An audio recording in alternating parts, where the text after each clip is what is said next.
Chers auditeurs, chers téléspectateurs, bonsoir et bienvenue ici à Bruxelles, ou en direct de la capitale belge, avec Baudouin Ambawichi du site internet congoindépendant.com. Nous allons interroger en exclusivité Monsieur le Président de la République, Félix-Antoine Tshisekedi. Bonsoir.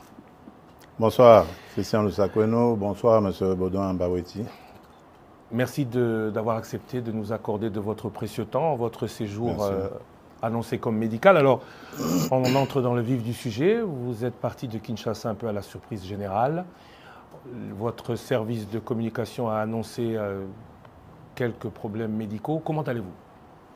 Très bien, je crois que ça se voit.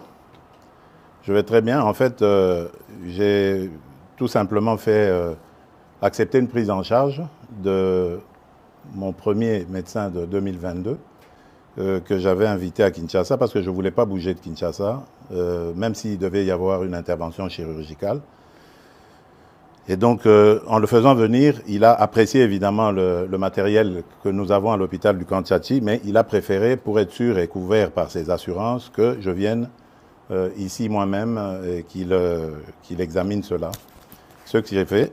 Donc, dans le timing qu'il fallait, j'ai attendu de présider le dernier conseil des ministres du vendredi d'avant celui du 2 août dernier. Et puis, après, j'ai pris l'avion. Les examens se sont très bien passés et je devais observer un petit moment de convalescence pour pouvoir retourner. Et là, je suis en forme et prêt à revenir aux affaires. Monsieur le Président, quand comptez-vous rentrer au pays exactement? Bon, le plus tôt possible. Vous le saurez très très bientôt. Vous êtes totalement rétabli donc? Totalement, mais je vous le dis, je suis d'attaque à nouveau. Donc vous le saurez très très bientôt. Je suis prêt à rentrer le plus tôt possible. Alors vous allez rentrer dans un pays où le dollar est en hausse. Permettez-nous de parler un peu de la situation actuelle de notre pays. Dollar en hausse, pouvoir d'achat en baisse. Que fait le président de la République, candidat élu il y a 8 mois aujourd'hui, réélu président de la République? Qu'en dit-il? Il se solidarise évidemment avec la population. Je sais que ça fait partie d'un de mes engagements, celui de réduire le pouvoir d'achat. Et la Première ministre, Madame Judith Souminois, est très très bien outillée et instruite pour faire face à ce genre de choses. Hier, il y a eu la commission ECOFIR qui s'est réunie sous la présidence du vice-premier ministre, ministre de l'économie, M. Moukoko Samba, et qui a pris un train de mesures qui, je suis certain, vont baisser la tension sur les marchés. Et à propos du dollar, bon, c'est le combat habituel. Vous savez, nous avons une économie fortement dollarisée qui dépend beaucoup de toutes les fluctuations de cette dernière monnaie. Et nous essayons de prendre des mesures assez urgentes, mais qui seront difficiles évidemment à mettre en œuvre parce qu'il faut inverser la tendance actuelle à faire dépendre notre économie de l'importation en produisant localement. C'est pour ça que nous avons un fameux programme très ambitieux d'ailleurs agricole pour essayer de nous mettre à l'abri de ce genre de choses. Et il y a des inspecteurs aujourd'hui, des inspecteurs économiques qui sont lancés sur les marchés pour surveiller aussi la façon dont les prix sont fixés. Parce qu'attention, ça peut aussi être une cause ou une raison de sabotage. Vous savez que nous sommes un pays en guerre. Nos ennemis essayent de nous déstabiliser de toutes les manières qui soient.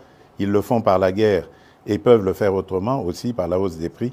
Ennemis internes et externes, j'entends, parce que beaucoup de ceux qui nous combattent à l'intérieur sont passés par les affaires dans ce pays, détiennent beaucoup de mécanismes pour jouer aussi sur les prix. Donc c'est un combat en permanence. Moi, ce que je veux dire à nos compatriotes, c'est que ça fait partie de mes 6 engagements. Qu'ils ne me jugent pas maintenant. Nous venons à peine de nous installer. Vous avez vu tout ce remue-ménage qu'il y a eu depuis les élections.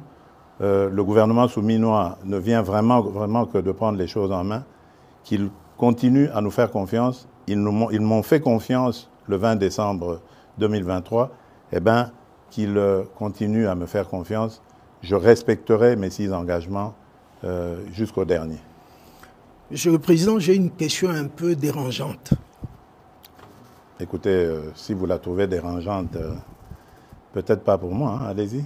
Vous avez été élu brillamment avec 73%. Bien sûr. Et à l'époque, il n'y a pas eu de sondage d'opinion, mais votre cote était très haut. Mais depuis lors, il y a comme, le mot peut-être est fort, un désamour à votre égard. Désamour, je ne dirais pas. Je n'ai pas fini ma question. Ah, pardon. Lorsqu'on parle avec des gens, oui. Ils vous disent « je suis tshisekédiste, mais Étienne », mais pas tshisekédiste Félix. Il a oublié ce que papa avait dit, le peuple d'abord. Qu'en dites-vous? Bon, d'abord, je respecte leur choix. C'est la démocratie. Moi, je n'ai jamais exigé à quelqu'un de m'aimer. C'est d'une part. D'autre part, je dirais que la politique n'a jamais été statique. La conjoncture aussi, d'ailleurs, en conjoncture économique et autres, ça n'a jamais été statique. Tout bouge, tout est dynamique. Et donc, dans la vie d'un État, où la vie d'un État n'a jamais été un long fleuve tranquille, il y a des hauts et des bas. Surtout nous, qui sommes exposés aujourd'hui à d'autres difficultés nous imposées, comme la guerre à l'Est. Donc ça ne peut pas être facile. Mais le mieux à faire, pour moi, c'est déjà d'accepter d'affronter ces défis. Et de croire qu'on va les relever. Parce que j'y crois. Il y a de la stratégie derrière. Ne vous en faites pas. Ceux qui disent que j'ai oublié le peuple d'abord se trompent complètement. Parce que je dors et je me réveille en pensant au peuple congolais. J'en prends même sur ma santé tellement que c'est le premier de mes soucis. Donc j'espère qu'en 2028, lorsque nous ferons le bilan, ceux qui disent que je me suis éloigné de Tshisekedi Étienne auront le courage de revenir sur leurs propos.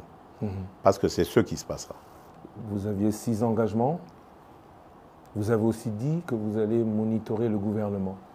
Bien sûr. Est-ce qu'on doit attendre 2028 pour faire le bilan? Ou non.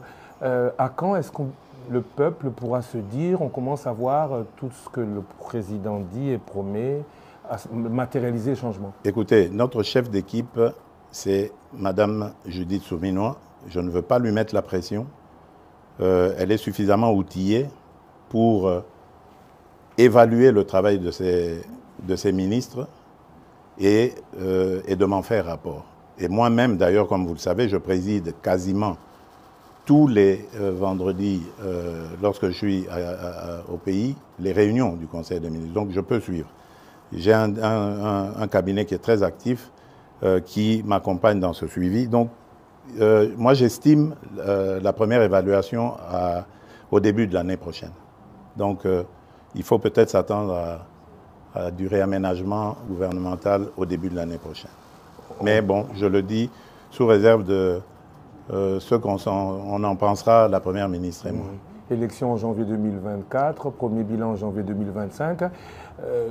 Que dire de la léthargie institutionnelle? Tout prend, beaucoup le regrettent, beaucoup trop de temps. Oui, et vous avez, en parlant de ce temps qui coule, qui passe sans que changement n'arrive, vous avez vous-même, ici à Bruxelles, évoqué lors de votre précédent passage, des révisions constitutionnelles ou des modifications de la Constitution à faire. Cela a créé beaucoup de polémiques. Alors maintenant, on voudrait, si possible, que vous nous précisiez de quoi il s'agit. Est-ce que le président, comme le dit votre opposition, veut s'éterniser au pouvoir? Certains dans votre parti disent que vous êtes président à vie, ou le président a des points précis dans la Constitution qu'il vaudrait modifier, si oui, lesquels? Écoutez, moi je suis toujours conduit par un seul leitmotiv, c'est le salut du peuple, c'est pour moi la loi suprême. Lorsque j'évoque des modifications que je juge utiles pour la bonne marche de la nation, du pays, je me préoccupe très peu de la polémique. Je n'y regarde même pas. Parce qu'évidemment, il y a toujours des petits malins qui vont essayer de détourner mes propos et essayer de les amener dans une polémique inutile. Je n'ai jamais dit que je veux changer la Constitution pour rajouter le nombre de mandats présidentiels ou d'années. Non. D'abord, ce sont des dispositions inamovibles. Pour les changer, il faut retourner auprès du peuple souverain primaire. Mais par contre, les autres dispositions, telles que celle-là, qui nous posent beaucoup de problèmes. Regardez, vous l'avez dit, j'ai prêté serment le 20 janvier devant la nation. Et immédiatement après, la publication des résultats des législatives a commencé et les périodes de contentieux. Ça nous a pris presque 2 mois.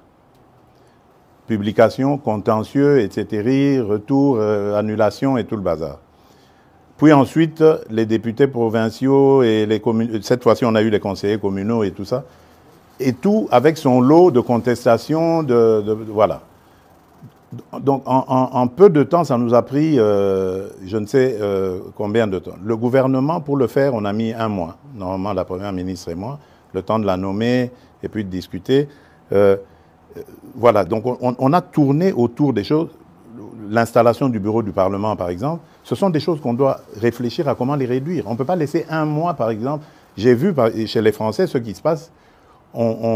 Dès qu'on a le Parlement, enfin l'Assemblée nationale, ils ne prennent pas beaucoup de temps pour la validation de mandat.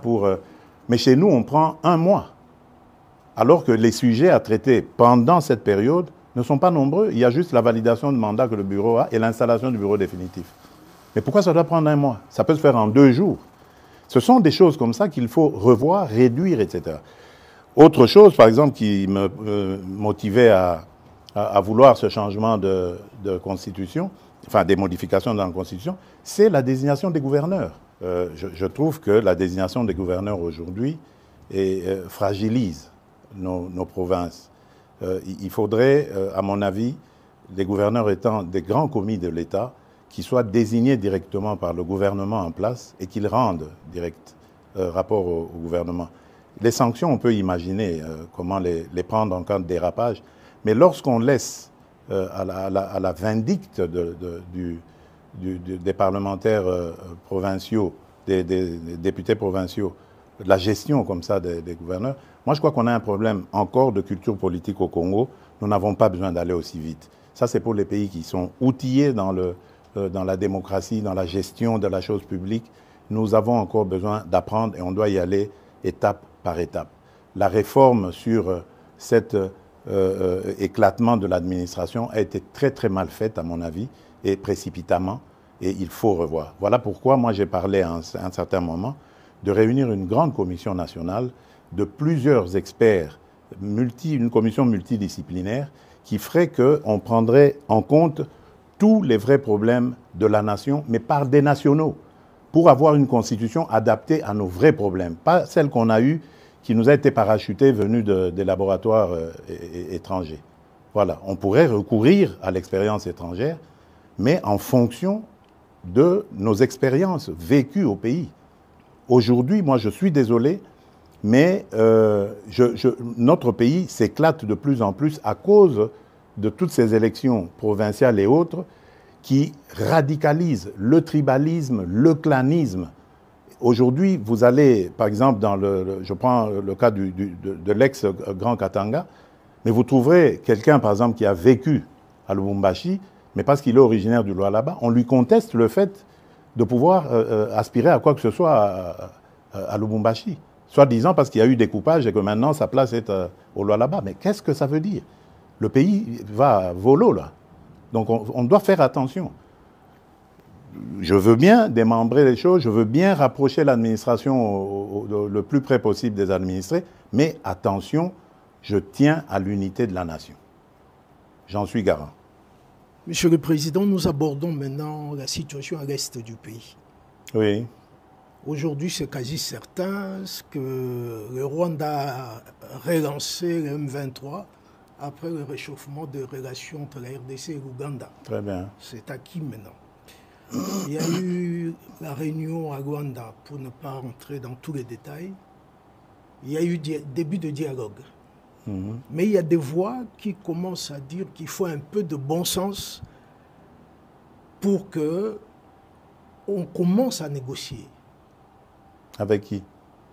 C'est la grande question. Et mon autre question, c'est que négocier avec qui? Mais quoi? Négocier quoi? Voilà. Très bien. Écoutez-moi bien. Jamais, au grand jamais, tant que je serai président de la République démocratique du Congo, je n'aurai en face de moi la délégation du M23 ou de l'AFC, là où je ne sais pas, pour négocier. Jamais. Ce que j'ai dit, c'est que je veux parler avec le Rwanda. Pas négocier, vous avez raison. Parler avec le Rwanda pour demander à M. Kagame, criminel de son État, qu'est-ce qu'il a à voir contre mon peuple. La République démocratique du Congo, à l'époque République du Zaïre, avait sauvé le Rwanda d'une plus grande catastrophe qui aurait été si nous n'avions pas ouvert nos frontières à tout ce flot de réfugiés. Malheureusement, il y a eu une certaine cécité internationale qui a permis que parmi les fugitifs, il y ait les criminels génocidaires et qu'ils soient rentrés sur notre sol avec leurs armes. On ne les a pas désarmés. Aujourd'hui, l'enfer est parti du Rwanda et est arrivé chez nous. Et on nous abandonne à notre propre sort.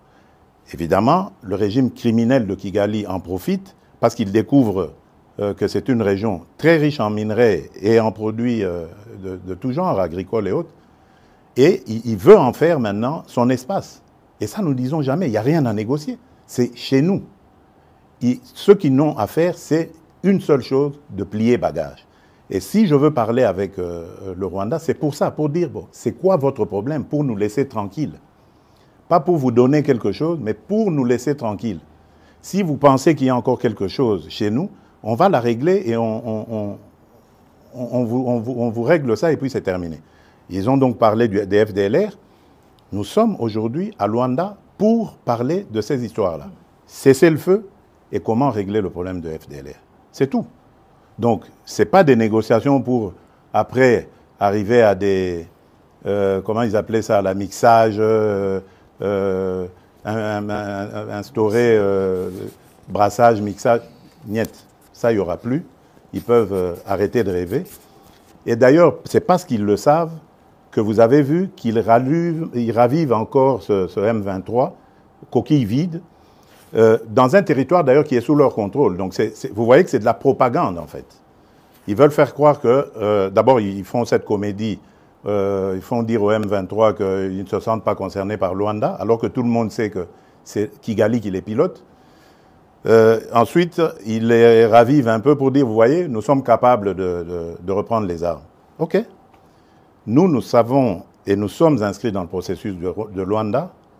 Et d'ailleurs, demain, des pourparlers vont commencer pour justement se pencher sur le plan de cessez-le-feu et de retrait et le plan d'anéantissement des FDLR.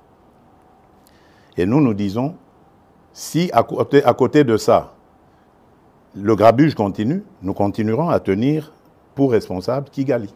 Et pour nous, le provocateur numéro 1, ce sera lui, et les conséquences, ce sera à lui de les assumer. C'est ça le problème. Et si ça continue, beaucoup pensent que cette guerre n'est pas qu'une guerre des richesses, mais surtout une guerre de conquête du territoire. On a beaucoup parlé de balkanisation. C'est une guerre de richesse.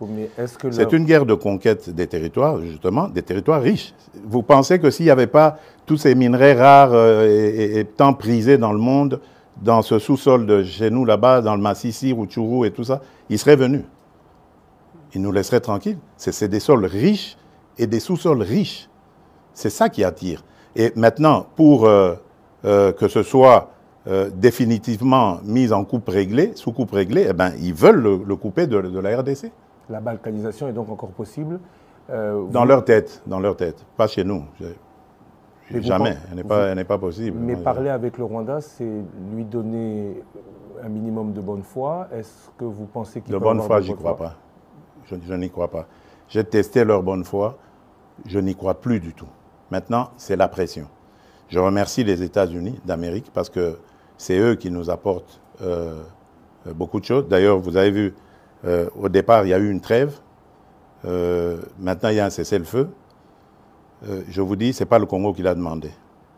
Malgré la chute de Kanyabayonga, de Rwindi avant, ce n'est pas la RDC qui l'a demandé. C'est le Rwanda. Mais il savait qu'il ne pouvait pas nous le demander direct et le faire accepter. Il est passé par les Américains que nous écoutons. Je remercie surtout le président João Lourenço pour son implication, surtout la dernière ici, parce que j'ai de Bruxelles participé en pilotant aussi notre délégation qui était là, qui s'est brillamment comportée. Et je remercie évidemment l'ancien président Uhuru Kenyatta, qui est d'ailleurs le déclencheur de tout ça. Malheureusement, son successeur a très très mal géré la question par la suite en prenant fait et cause pour Kagame. Peu importe, de toutes les façons, il n'était pas partie prenante de ce processus. Lui, il l'a trouvé en arrivant, en étant élu. Peu importe, mais le processus de Luanda est là et il fonctionne très bien grâce à la maestria du président João Lourenço. Et le président Uhuru Kenyatta est un très bon facilitateur issu du processus de Nairobi, qui malheureusement a été vidé de sa substance, mais le président, sa crédibilité du président Uhuru reste, elle demeure. Voilà, je tenais à le dire, parce que je suis convaincu que là, nous sommes engagés sur la bonne voie, grâce à ces partenaires, et que nous aurons la solution. Je suis vraiment convaincu cette fois-ci. Après la situation là, je voudrais parler avec vous de tous ces scandales financiers, avérés ou supposés. Ce qu'on constate surtout, c'est qu'il n'y a aucune poursuite judiciaire ou suspension de qui que ce soit. Pourquoi la justice ne répond pas? Bon, écoutez, d'abord, le travail de la justice consiste à faire des enquêtes. Je crois qu'il faut faire très attention. Ne tombons pas dans la facilité, dans l'invective. Et c'est ça que je déplore avec ces fameux réseaux sociaux. Parce qu'on peut, comme ça, à cause des réseaux sociaux, vous défaire l'honneur et la dignité d'un individu. Moi, je tiens beaucoup à ces choses-là. Vous ne me verrez jamais humilier quelqu'un, même si c'est mon pire des ennemis. Je n'aime pas ça. J'ai toujours un brin de respect pour la personne. Or, les réseaux sociaux, ce n'est plus ça. Il suffit qu'on cite votre nom, Lusaku et nos voleurs, ça y est. Si c'est bien mis en place, ça y est, vous êtes condamné, c'est terminé. Donc, laissez à la justice le soin de faire son travail. Mais j'aimerais dire quelque chose à propos de toutes ces affaires. Mais moi, je m'en réjouis. Je m'en réjouis parce que ça n'existait pas dans ce pays-là. Pourtant, des affaires, il y en a. Dans les casseroles, là. Et là, je suis déterminé. Vous avez vu le ministre qui est là, il a cette mission.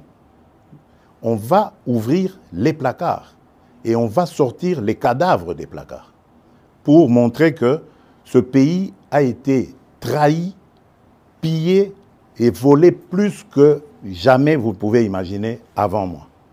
Aujourd'hui, au moins, nous avons des gens qui dénoncent. C'est déjà ça.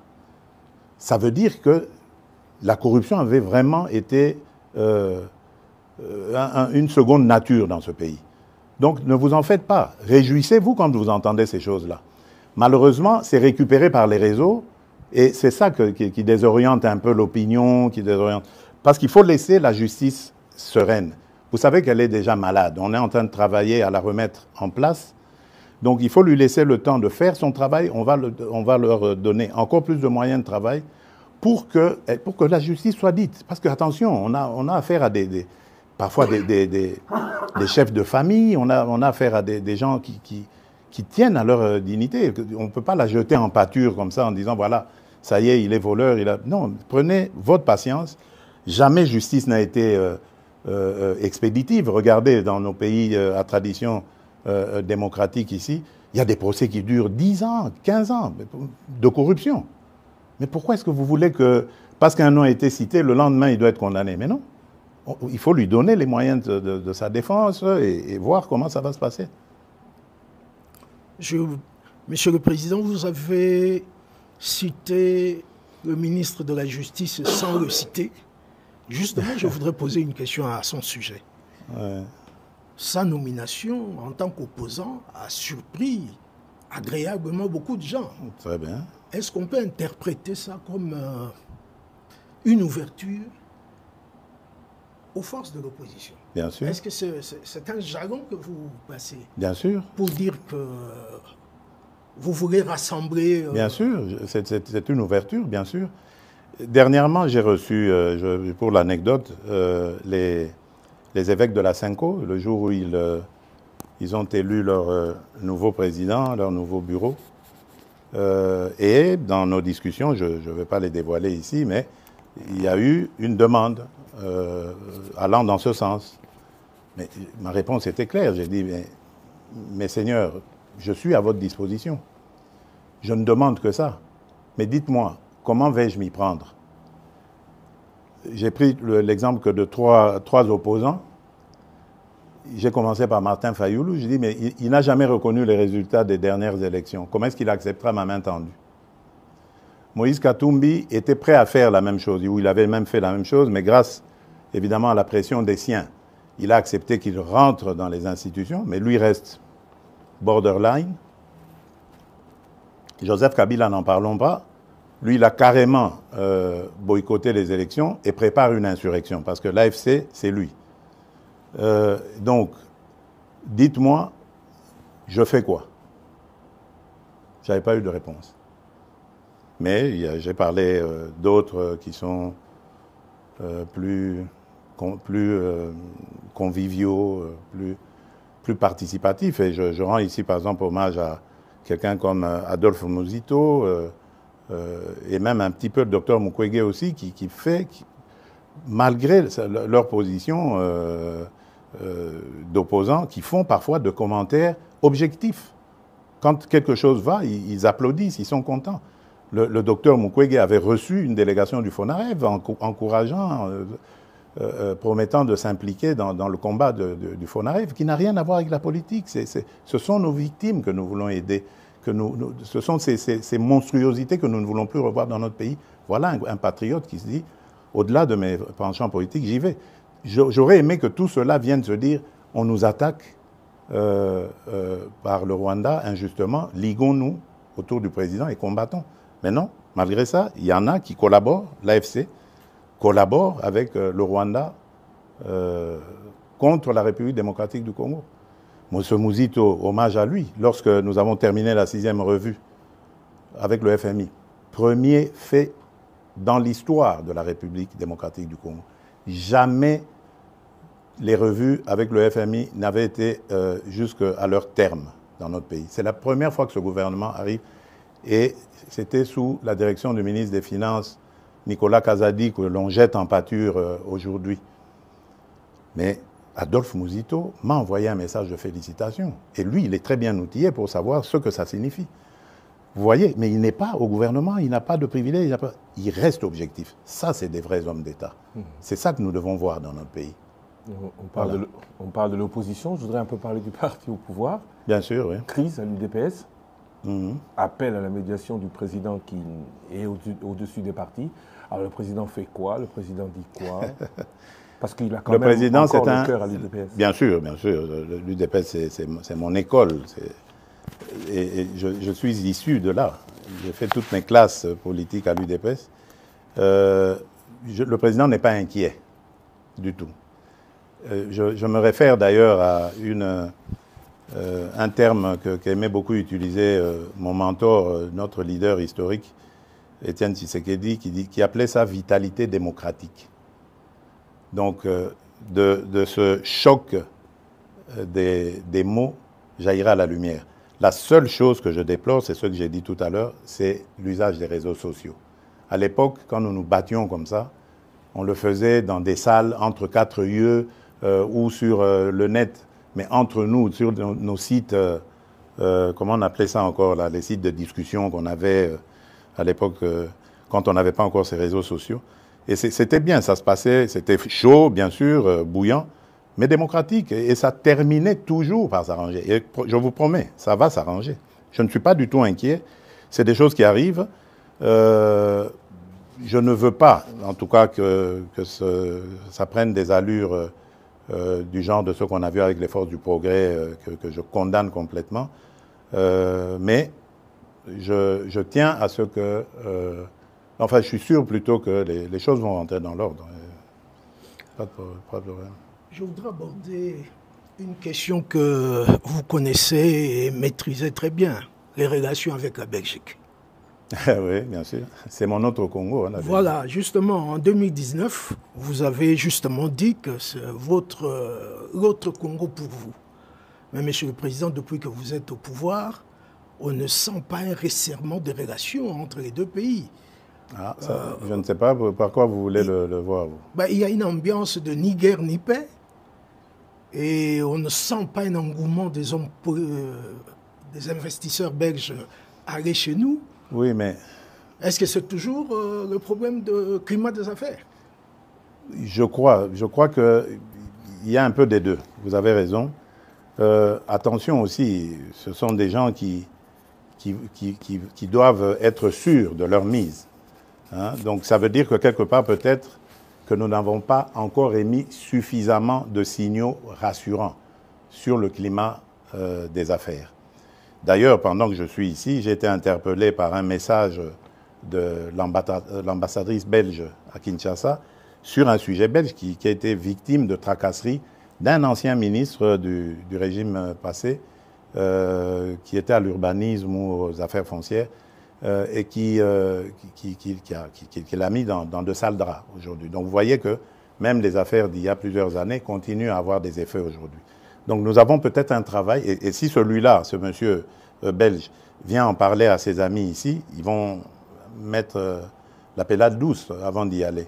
Il y a de l'attrait, on sent que les choses bougent, mais je crois que de part et d'autre, il faut faire des efforts, surtout se rassurer.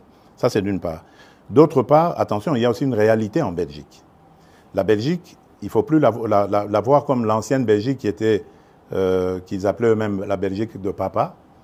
La Belgique, aujourd'hui, elle s'est très fortement communautarisée, et même dans leur système d'exportation, de business, de commerce avec l'étranger, ils le font plus par des communautés.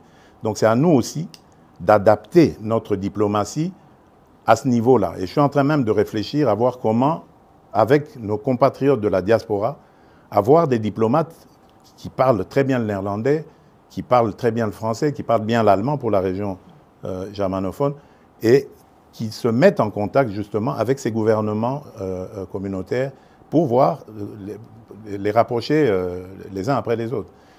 Donc il y a un travail complet à faire. Mais quant aux relations, je vous rassure, elles sont excellentes. Il ne se passe pas, je dirais, 6 mois sans, par exemple, que le roi des Belges et moi nous passions un coup de fil. D'ailleurs, nous avons un rendez-vous programmé déjà pour septembre prochain ici en Belgique. Donc ça se passe très bien. Au niveau du gouvernement, même chose. Celui que j'appelais affectueusement mon cousin, Alexander De Croo, nous ne rations aucune occasion pour nous appeler Et même à chaque fois qu'on se retrouvait à l'Assemblée générale des Nations Unies, la Belgique, la représentation de la Belgique organisait toujours un petit déjeuner, ou un déjeuner même d'ailleurs, auquel nous parlions de nos problèmes. Donc ça va, vraiment dans l'ensemble ça va. Et j'y tiens, je tiens vraiment encore à améliorer cette relation.